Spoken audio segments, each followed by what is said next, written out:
it's kind of my duty to point them out. So here we go. Here's common PowerPoint mistakes. Number one, people tend to put every word they are going to say on their PowerPoint slides.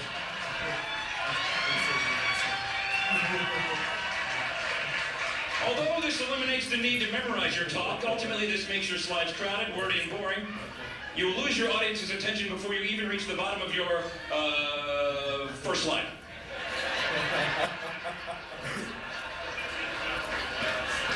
Please don't do that anymore, please. Number two, most common, many people do not run spell check. Big mistake. Nothing makes you look stupider than spelling errors. If it's got a red line under it, recheck the spelling. And then finally, I hate this, avoid excessive bullet pointing, only key points, too many bullet points, and your key messages will not stand out. In fact, the term bullet point comes from people firing guns at annoying presenters.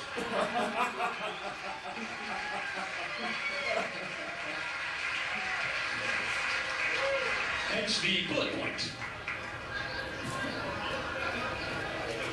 Bad color schemes, not good. Clashing background and font colors can lead to distraction, confusion, headache, nausea, vomiting, and loss of bladder control. I can't stay on that one too long. Here's something I've noticed. The number of PowerPoint slides you have in your talk, the less useful your talk actually is. Unfortunately, my presentation is right there. I've also noticed this. People love to pack data into their presentations. They shove more and more data thinking it's better, but it's not. The more data you have, the harder it is to read your slide, and the effectiveness plummets. Now you can improve the effectiveness by adding some shading and some 3D effects and some second order and third order effects. And then, I know, let's add some labels. That'll help a lot. And that's pretty much every marketing slide I've ever seen right there.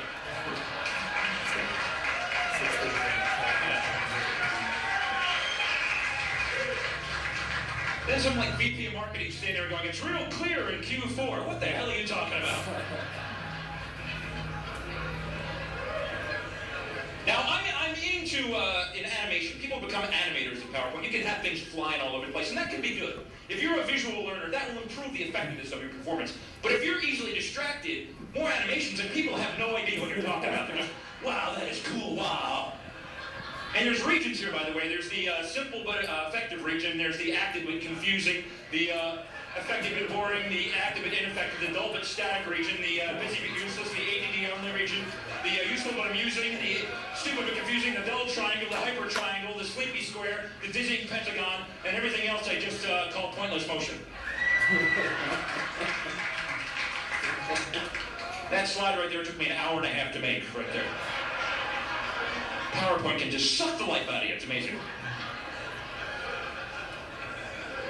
I've also come up with this. It's a kind of a little science I've invented called font analysis. Basically, the font you choose says something about who you are as a person. There's a huge list of fonts, and you choose one, and that says something about you. So be careful the font you choose.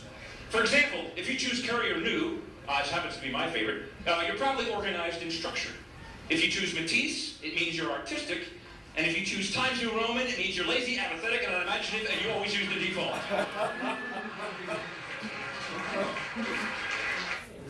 Okay.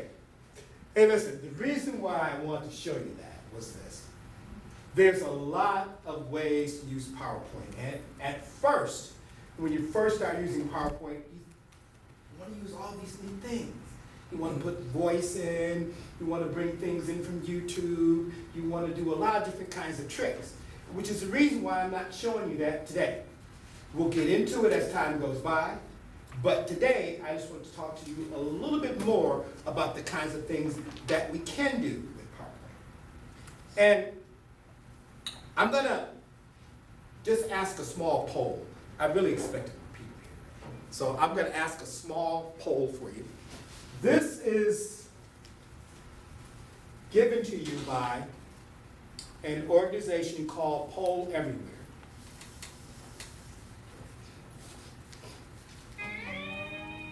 Okay, we are not going to go and do the poll right now. We're going to do the poll at another point in time.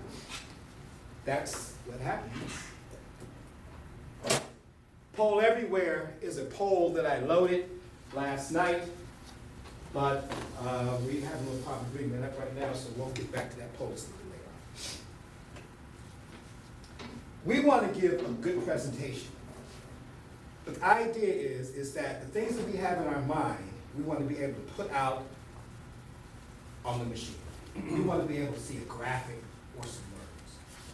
So the thought that we've got has to correspond to the goal.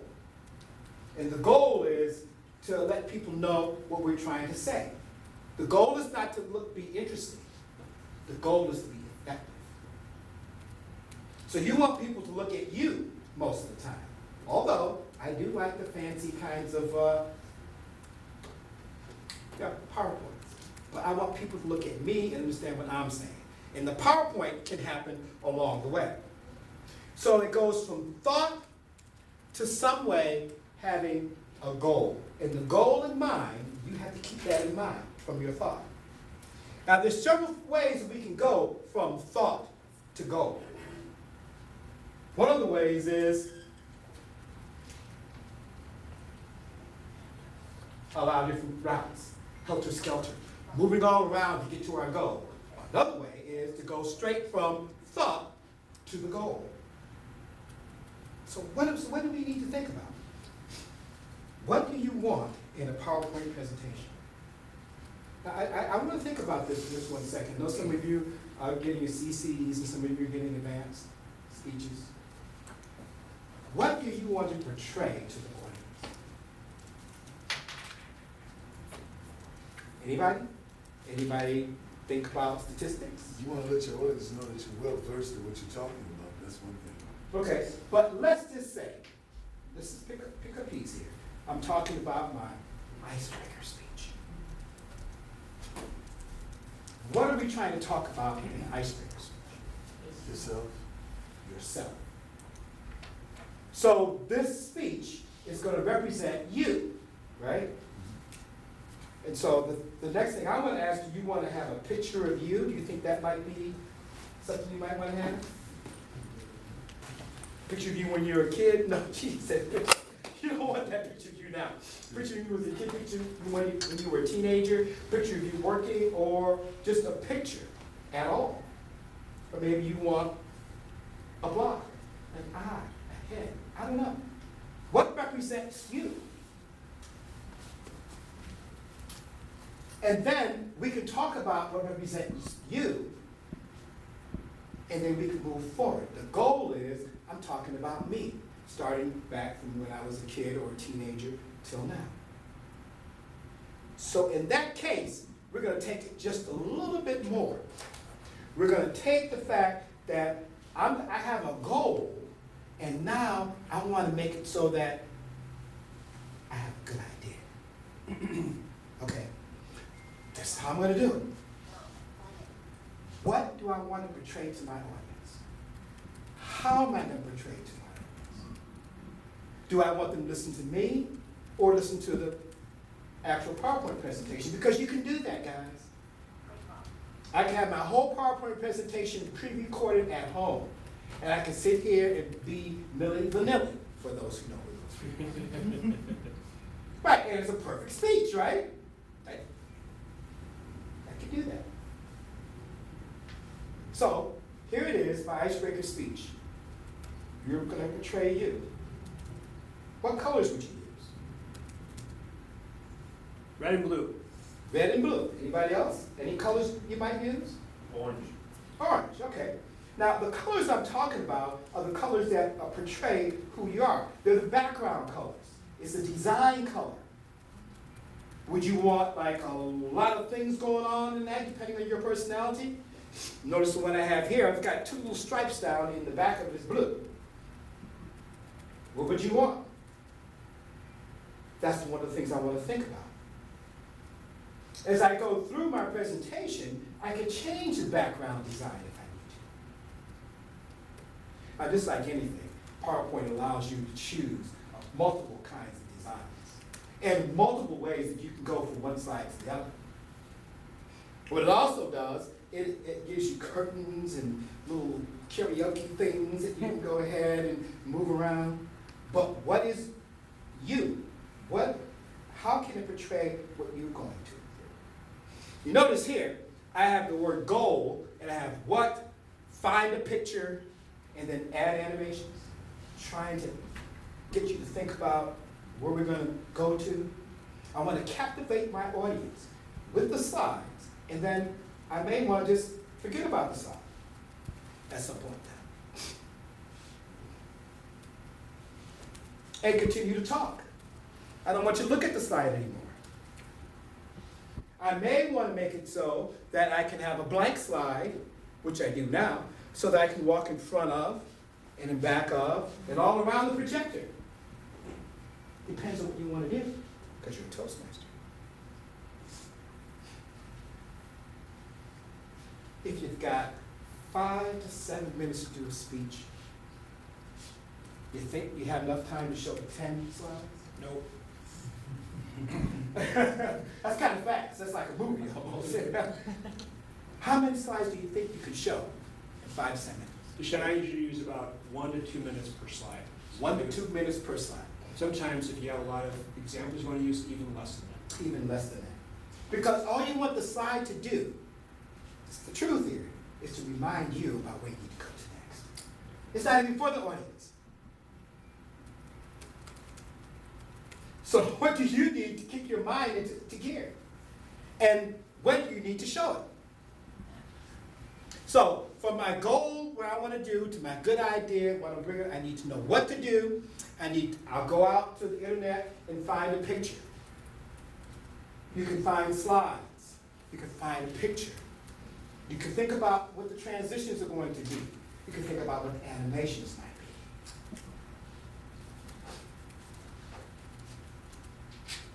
You can determine when you want the animations to show. Do you want them to show automatically? Or would you like them to show when you click on the clicker? So I'm bringing a lot of different kinds of information here. I want you to think about what you can do for your presentation. I brought in the fact that you need some devices. I brought in the fact that you need somebody to help you, because it's very hard when the machine gets crazy, and it does get crazy. Internet may not show up. Clicker may not work. Now everybody in here has a Toastmasters magazine, all right? Everybody, Toastmasters magazine. This is what I'd like for you to do for the next time we get together. I want you to look at that Toastmasters magazine.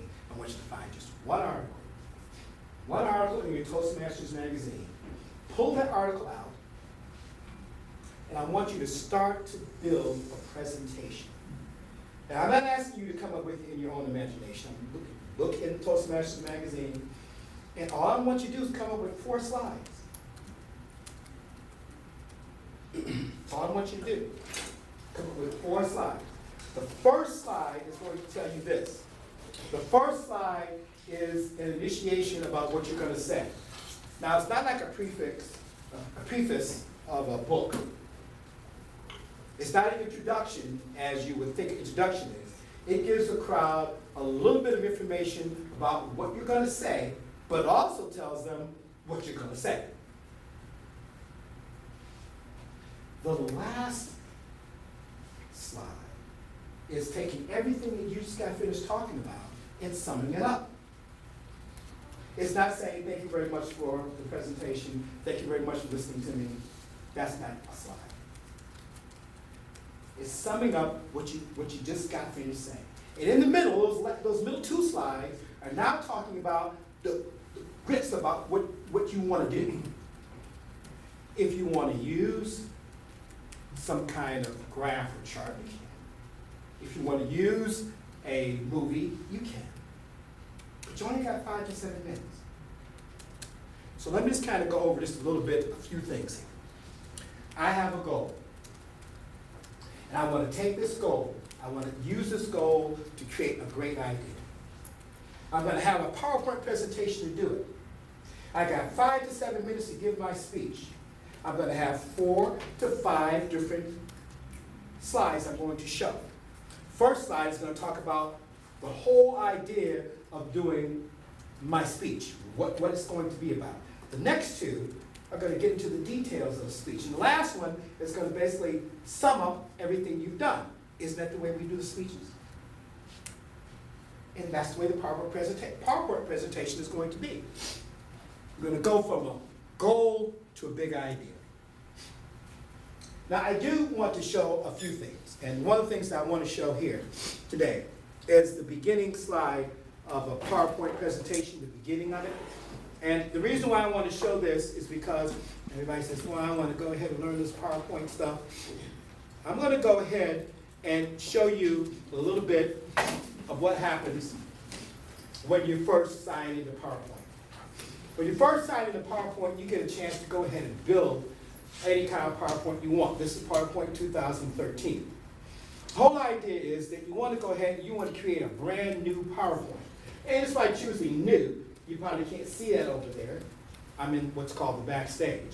I can choose new, and automatically it kind of helps you come up with the way you want to do your design. Remember I talked about that earlier. And you can have a different kind of design over here. You can't see this very good, and we're going to have to fix that up. Maybe use Sandra's projector, which looks a lot better. I have a slice, facet, integral, office theme, ion boardroom. You can choose any of those you want. The best thing to do is to start off with a clean slate. No. Wipe the memory out. Come up with a clean slate. The first time you start to do this. So I'm going to choose a blank presentation. Although there's a lot of presentations here you can choose. Once you start using it a lot. The blank presentation allows you to go back to the 1970s. And in the 1970s, we had this beginning slide that gave you the title of your presentation and your name. It was pretty cool because we had this big light show business. We had transparencies. That's what we did. Oh, yeah. But this is the way I want you to think about this. You don't necessarily have to have this tiny slide. It's nice. At the top of the screen, you see there's a ribbon. It's the ribbon that's on from 2007 all the way to 2015 now. It has this brand new ribbon. And I'm not going to take the time to go through all the pieces of the ribbon, but I will talk about this. This ribbon has certain tabs. The first tab happens to be a home tab. Insert is second. Third is design, transition, animations, then slideshow, then review, and then view. You won't have the word poll everywhere. That's because of something else that I'm doing. And in each one of those tabs, there's a lot of things that you can do. Right now, I'm going to lay right there on the home tab and do most of my work. Just lay right there on the home tab. What we're seeing here is on the slide 1. It's supposed to be the title.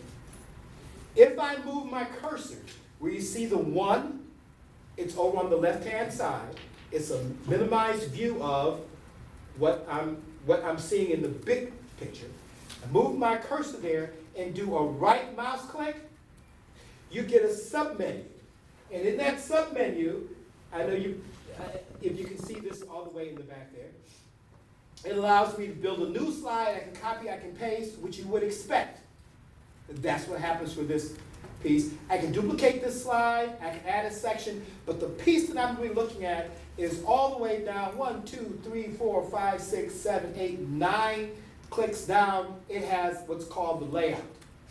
And if I move my cursor over the layout, it has all the different kinds of layouts that I can have. The title slide, the title and content slide, the section header, all that's old school. You don't want to do it that way, but you can. I can have 2 content slides when I have the idea of having bullet points on one side and on the other side have pictures. That's cute. But what we're going to do is go to what's called a blank slide. Clean. You can add anything you want to now, right? If you were doing an icebreaker speech, what would you think you'd have on this slide?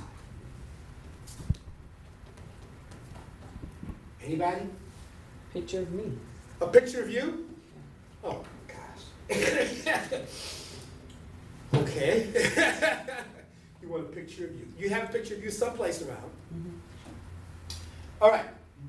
That's a good one. You want a picture of you in there. I'm looking at the top tab part. I'm guessing here. I see I have home, insert, design, transition, slideshow. Which one of those do you think I should use to put the picture of you in? Just kind of guess. There you go. There you go. Insert. It's amazing how this works. And in insert, when I clicked on that, I have several sub menus here. And one of the ones is new slide. The other one is tables. Another one is images. And inside of images, I can pull in a picture, or I can pull in an online picture. I can put in a photo album or a screenshot. Kind of interesting. Why don't I look at photo album and see what I have here? Oh, I have a picture. That's not a picture of me, but if I was looking at a photo album, I'd have to go to the place where the photo album is, and I'll just go ahead and click on this guy here, see if I can go ahead and pull it up. And maybe I can't. Let's look at my file and disk and see if I have a sample picture of myself, which hopefully I don't. I have a bunch of other things here. Jellyfish, cola. Let's look at the penguins. That's a good one. And then I have a penguin over there, and I can go ahead and choose that. I'll create that. So anyway, add a penguin. And that first one, I'm not going to use at all. Okay, so there's my penguin. If I want to create a brand new slide, that's the first one. I can do a few things. Make sure I'm in home, okay? And I can choose the word new slide. Or I can choose the number 2, because it happens to be the number 2 slide, and hit enter, and it'll create a brand new slide for me. Now, I don't like that background. And I can change the background design anytime I want to by choosing the word design and choosing another design that I might have. I'm going to choose this blanco empty design there so I can see things just a little better. Okay. Now, that's about as much as I can actually get through today. Okay. But I want to kind of put in just a little bit of information on this slide 3. I think I'm going to go ahead and put in my name. And just to kind of show you a little bit about that, you can look at the text part of it, which is 1, 2, 3, 4, 5, 6, 7 boxes down. I'm choosing text box. And as I choose the text box, I can go ahead and put in a brand new piece of text. Now, back there in the back, what you can see is I have a little I bar. And on the I bar, if I click on that, I can make the text box that I need to have. And I can put in anything I want to about me.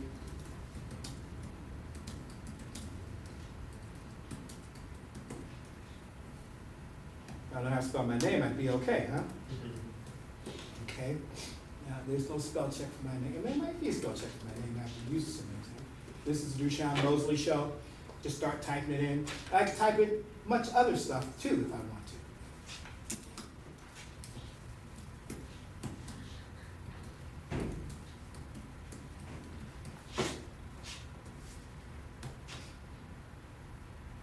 So I can have something like this.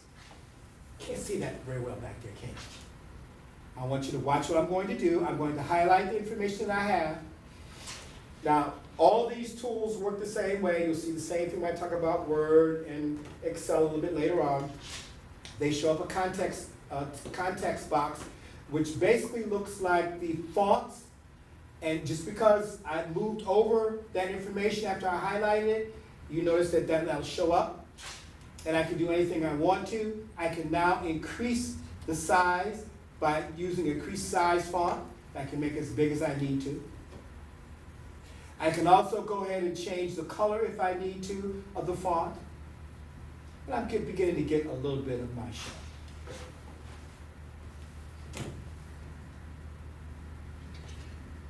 Any questions so far? Real easy, huh? Real easy. Yes? Is there some general guidelines as to how much really should be on slides? As I told you, I've gotten presentations where they have the whole presentation on the slides. And so they pretty much read it and then you're reading it and then it's like, it's really boring. And why do people do that? Good question. Here's what the deal is on that. PowerPoint can be used for a lot of other things. We talk about it in the presentation way. But another way PowerPoint can be used is for information. People keep a lot of company information in PowerPoint because it's easy for them to change and manipulate. And there's a lot of other facets it can be used. People keep documents, political documents for the organization in that PowerPoint presentation. What we're using it for is different. What you might have seen is that people are taking that and they're keeping that as a rule or a law for the organization. And they shouldn't be showing it to you. If I'm going to give a presentation, I want to show 1 or 2 lines at a time.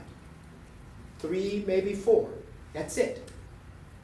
And if you've done it right, you can show a point, drop it off, and show the next point, drop it off. Or you can just show 1 point per slide. Now remember, I don't know that you've changed the slides. It looks like it's just 1 slide. Because the next point just shows up in the same place the last point showed. Can you show us how to do that? Sure. What I'm going to do is take this information here, and I'm going to do a right click on number 3, which is what I happen to be on right now. I'm going to duplicate this slide. So I have 2 slides that almost look the same way. Except this is the second slide, which is number 4, and I'm going to take, and that was my first thought, I'm going to change it to my second thoughts.